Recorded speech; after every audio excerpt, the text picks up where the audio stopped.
ወዳጄ ሆይ ሰዎችን የማስደሰት ጥረትህ ሰዎችን በማስከፋት ይጠናቀቃል እና ዝም ብለህ ለእግዚአብሔር ክብር ኑር። ዓለምን የምታሸንፍበት ሰዎችን የምታስታግስበት ምስጢር በጊዜው የሆነ ዝምታ ነውና ይህን አትርሳ። ወደ መጣህበት ብትመለስ ሕፃንና ጽንስ ነህ። ወደ እውነቱ ብትገሰግስ የሰማይ ዜጋ ነህ። ከዛሬ የትናንት ይሻላል አትበል። ከእግዚአብሔር እጅ የተቀበልከው ምንም ክፉ ነገር የለምና መኖርህን በመውደድህ ሳይሆን ሰዎችን በመውደድህ ለካው። የጥያቄህን መልስ ስታገኝ መልሱ ጥያቄ ይሆንብሃልና። ሰላም ጤና ይስጥልኝ ውድና የተከበራችሁ ውድ የቻናሌ ቤተሰቦች እንዴት አላችሁ? እግዚአብሔር ይመስገን ሰላም ነኝ። ሰላማችሁ ይብዛልኝ። ለዚህ ቻናል አዲስ የሆናችሁ ሰብስክራይብ፣ ላይክ እያደረጋችሁ ቤተሰብ ሆኖ ቤተሰብ የሆናችሁ ደግሞ ላይክ እና ኮሜንት እያደረጋችሁ ሀሳብ አስተያየታችሁን በኮሜንት እያስቀመጣችሁ አበረታቱኝ። ሐረግ ድራማ እንግዲህ ክፍል 84ን ይዤላችሁ መጥቻለሁ። እስከ ቪዲዮ ፍጻሜ ድረስ አብራችሁን ቆዩ። ሐረግ ድራማ ክፍል 83 ላይ እንዳየነው ቤዛ እንግዲህ የመኪና አደጋ ደርሶባት ወድቃ ነበር ያቆመው ማለት ነው። በክፍል 84 እንግዲህ ቤዛ ምን ተፈጠረ ወይም ደግሞ እንዴት ሆነች የሚለውን እናያለን። ቤዛ እንግዲህ መኪናው ገጭቷት ሳይሆን በፍጥነት እየመጣ ያለ በነበረበት ሰዓት ስታዩ ደንግጣ ነበር የወደቀችው። መኪናውን የሚያሽከረክረውን ሰው እንግዲህ ከወደቀችበት ስትነሳ ሲያያት በጣም ይደነግጣል። ምክንያቱም የሚያፈቅራት ልጅ መሆኗን ሲያውቅ ማለት ነው።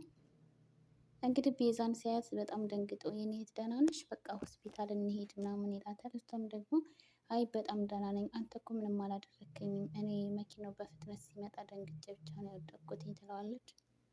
እሱም እንግዲህ በጣም ተደናግጧል።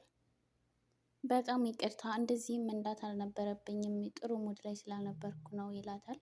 እሷም እንግዲህ አንተ አይደለም ጥፋተኛ እኔ ነኝ፣ እዚህ ስለነበር የተቀጣጠርኩት ወደ ላይ እያየሁ ስለነበር ነው የሚሄደው እና ለዛ ነው የገባሁበት ትለዋለች ማለት ነው። በእርግጥ አንተም እንደዚህ አይነት መንገድ ላይ እንደዚህ አድርገህ በፍጥነት መንዳት አልነበረብህም፣ ግን አሁን በጣም ደህና ነኝ አትጨነቅ ትለዋለች። እባክሽ እሺ በይኝና ወደ ሆስፒታል ልውሰድሽ፣ ምናልባት እኮ ስትወድቂ ግንባርሽን የሆነ ነገር መቶሽ ይሆናል ይላታል። አይ አያስፈልግም ስትለው ስልክ ይደውልላታል ቤዛ ማለት ነው። እንግዲህ የቀጠረቻት ጓደኛዋም እንደማይመቻት ስትነግራት በቃ ወደ ቤቷ መሄድ እንዳለባት ትነግረዋለች ማለት ነው። ግን ለመንቀሳቀስ ስትሞክር እራሷን ስላዞራት ወደ ቤት ላድርስሽ ብሎ ይዟት ይሄዳል ማለት ነው። እንግዲህ ቤት ሲደርስ ደግሞ አብሯት እንዲገባ ብትፈቅድለት ይጠይቃታል ማለት ነው። እሷም ደስ ብላት ትፈቅድለት እና ቤት ይገባሉ።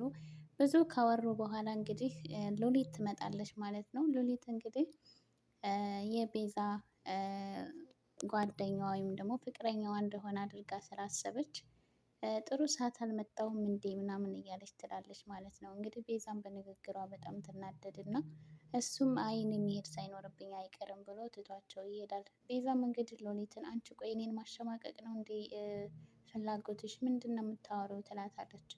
እንዴ እኔ ደግሞ ምን አደረግኩኝ? ወይም ደግሞ በዚህ ሰዓት ለምን መጣሽ ብለሽ አትይኝም? እንዲያጉር ሰዓት ነው የመጣሁት ምናምን ትላለች። ቤዛም እንግዲህ በሉሊት ንግግር በጣም ትናደድና ትጮህባታለች ማለት ነው። እንግዲህ በባለፈው ክፍል ላይ ደግሞ ወደ እነ ፂና ዳጊ ስመልሳችሁ ፂና ዳጊ እንግዲህ እንደሚገናኙ ተቀጣጥረው ነበረ። ፂ እንግዲህ ወደ ዳጊ ጋር ትመጣለች ማለት ነው እና የሆነውን ነገር ከጓደኛው ጋር እሱ እንዳገናኛቸው ምናምን ይነግራታል ማለት ነው። እና ያቀናበራችሁት እናንተ ናችሁ እንዴ ምናምን ትላለች። ዳጊም እንግዲህ ቆይ እንደዚህ እንዴት እኔ አደርጋለሁኝ? ግን ፎቶ ኤዲት የተደረገ ነው አይደለ? እኔ እኮ ራሱ ሲያየው በጣም ነው የደነገጥኩት። ያየሁትም ደግሞ አጎቴ ሲያሳየኝ ነው ሲላት እንግዲህ ፂ በጣም ትደነግጣለች።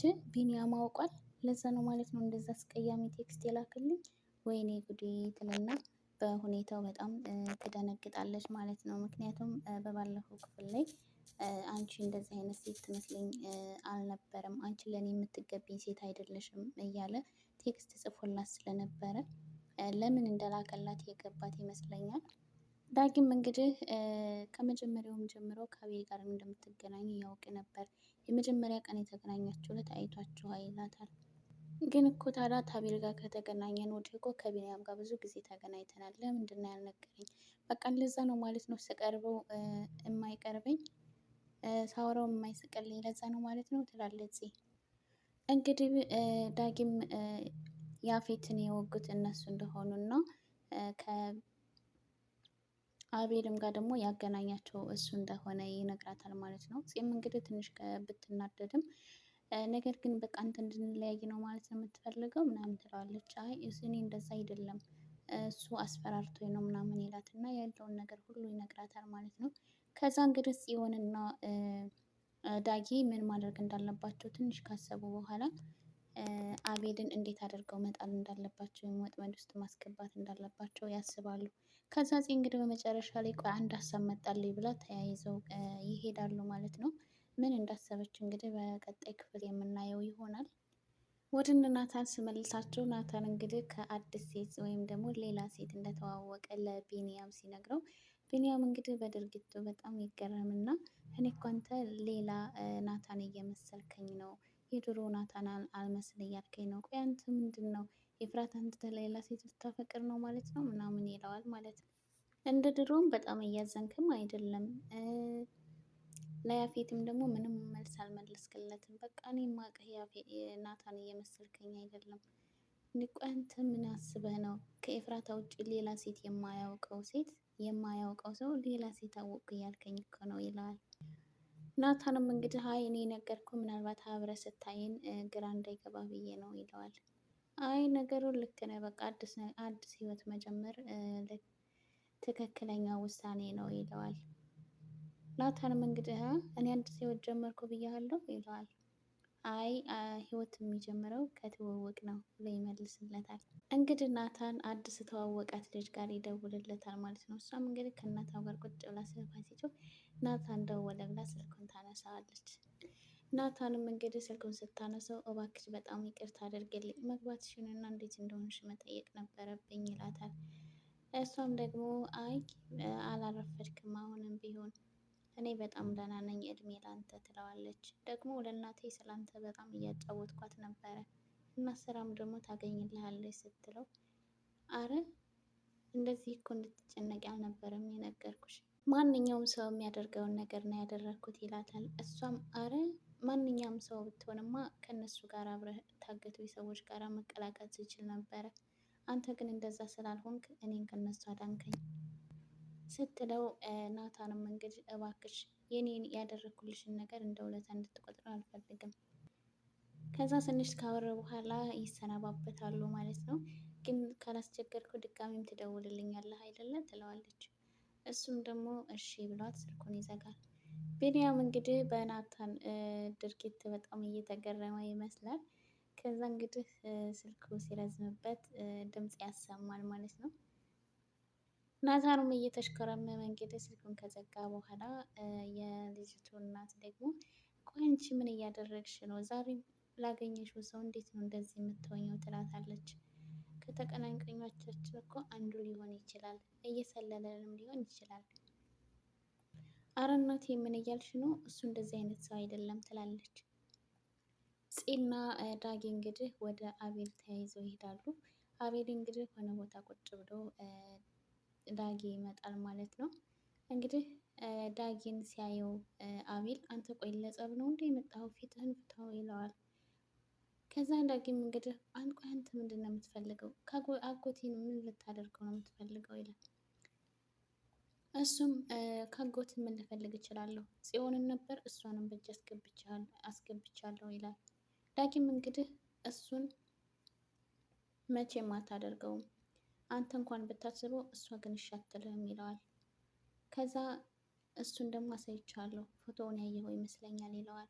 ቆይ አንተ ስታይኝ እኔ ህፃን ልጅ ነው እንደሚመስልህ? አንተን እኮ በደንብ ነው የማውቅህ። ያ ፎቶ ኤዲት እየተደረገ እንደሆነ አንተም እኔም በደንብ እናውቃለን። ትሰማኛለህ? ከዚህ በላይ አልታገስም። ጽዮንና አጎቴ ሲሰቃዩ ማየት አልችልም።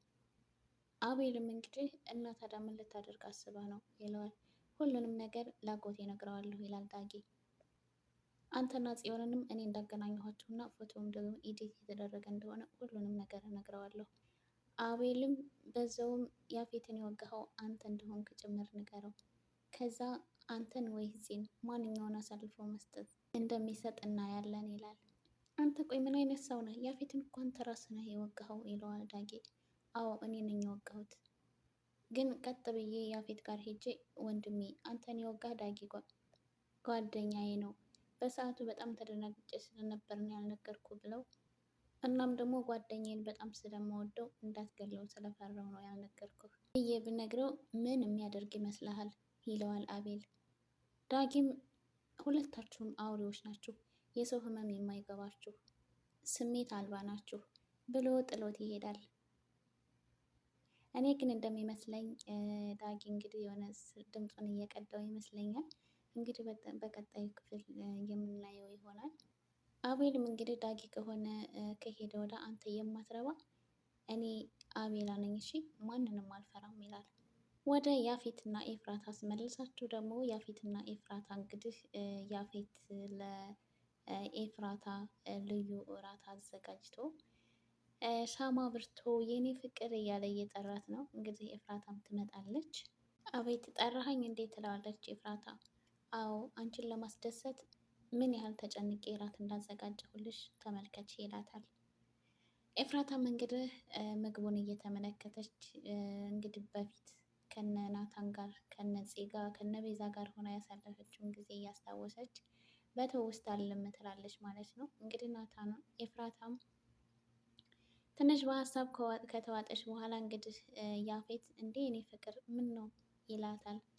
ግን እኮ እንደዚህ መቸገር አልነበረብህም ትለዋለች። ቆይ አንቺ ምን ሆንሻል? አንዳንድ ጊዜ በሰላም ታናገረኛለሽ፣ አንዳንድ ጊዜ ደግሞ ዓይንህን ላፈር ትይኛለሽ ይላታል። ኤፍራታም እንግዲህ እኔ ከእንግዲህ በላይ መታመም አልፈልግም፣ ናታን ወንድምህ ነው አይደል ትለዋለች። እሱም በመደንገጥ ምንድን ነው የምታወሪው? እኔ ያፌት ነኝ ለዛ ለናታን ወንድሙ የምሆነው ይላታል። ኤፍራታም እንግዲህ ምን ነው አግኝተኸው ነው? እንደውም እሱ በጣም ነው የሚበዛበት ትለዋለች። እሱም እንግዲህ ቆይ አንቺ ችግርሽ ምንድን ነው? ባለፈው እንደዚህ አድርጎኝ እያልሽ ሳልበቀለው ስትይ አልነበርም እንዴ ይላታል። ኤፍራታም እንግዲህ ልበቀለው ብፈልግም ግን ስለሱ ጥሩነት ማውራቴን አቆማለሁ ማለት አይደለም ትላለች። ጥሩነት መልካምነት የምትይው ባህሪ በቅርቡ ጠፍቶ ታይዋለሽ። እንደዛ ካልሆነ ያፌት አትበይኝ ይላታል።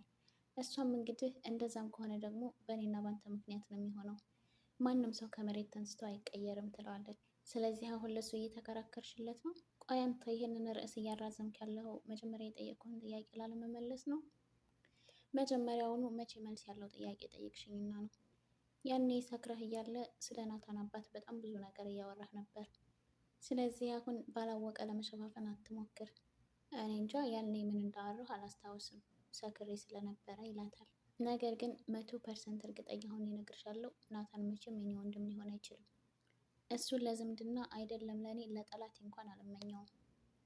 እሺ እኔ ግን አላመንኩም ትለዋለች። ግን ለመሆኑ ይሄ ሁሉ እራት ምን አስመልክቶ ነው? ይኸው ባልና ሚስት መሆናችንን አስመልክቶ ነው ይላታል።